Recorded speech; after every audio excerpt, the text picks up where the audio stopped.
Modi blood bank में आकर जब मैंने यहाँ बेटे और बेटियों को देखा तो एक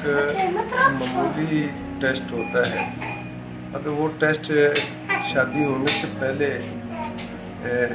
मियाँ बीवी करवा लें तो मेरा ख्याल है कि इतनी मुश्किलात और इतनी बड़ी परेशानी और इतनी बड़ी बीमारी से जो अपने आँखों से खुद देखते हुए बच्चों के सिलसिले में तो शायद बचत बहुत ज़्यादा हो सकती है। तो मेरा अच्छा मशवरा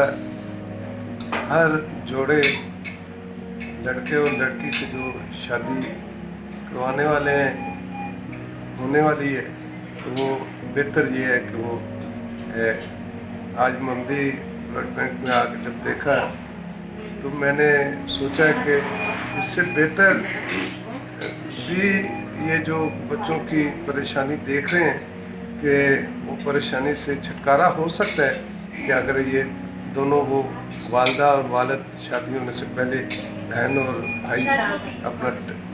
टेस्ट करवा लें तो ज़्यादा अच्छा होगा।